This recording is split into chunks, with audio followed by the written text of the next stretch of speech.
Je ne suis pas allé à l'école parce que c'était une décision, plus exactement une attitude de mes parents.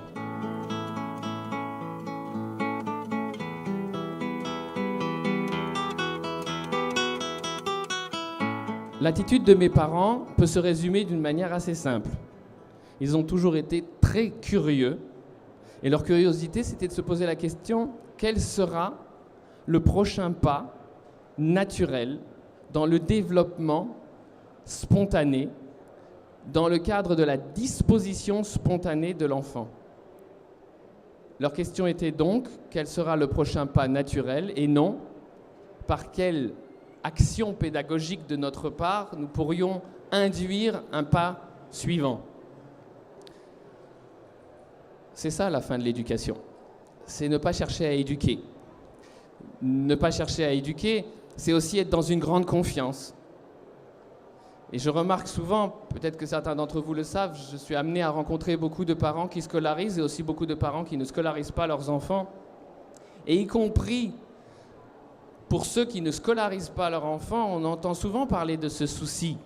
Ah, mais comment les entraîner, les pousser, les motiver, les inciter à apprendre ? J'ai lu récemment, mais comment faire pour les faire quitter le jeu et les décider enfin à moins jouer et à apprendre plus ?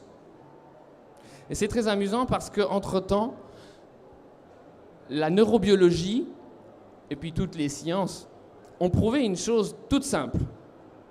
C'est que nous venons au monde avec la plus géniale, la plus simple, la plus idéale, la plus adaptée des dispositions pour apprendre. C'est le jeu. Il se trouve que le jeu, c'est ce qu'il y a de mieux pour apprendre.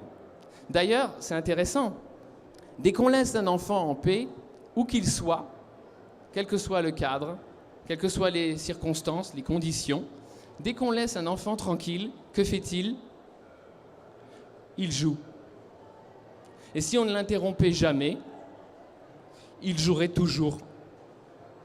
Et voyant cela, ça m'étonne toujours que personne ne se soit posé cette question toute simple. Tiens donc, mais si la première chose que l'enfant fait quand on le laisse en paix, c'est de jouer, si on ne l'interrompt pas, l'enfant joue sans jamais s'arrêter, c'est peut-être que cette activité-là a une pertinence et une importance pour l'enfant.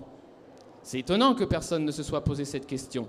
C'est étonnant que tout le monde soit très zélé à interrompre cette occupation, le jeu, et la remplacer par l'apprentissage.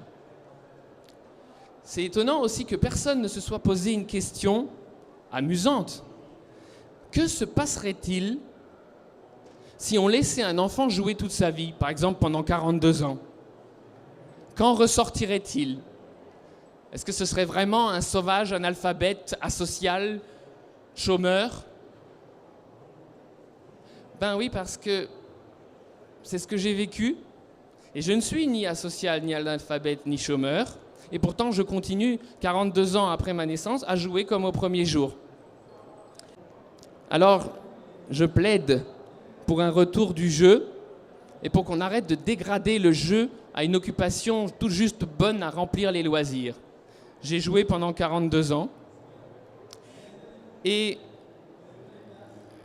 si vous lisez ce livre, La fin de l'éducation, vous verrez que de toute manière, plus vous jouez, moins on vous enseigne, plus vous apprendrez.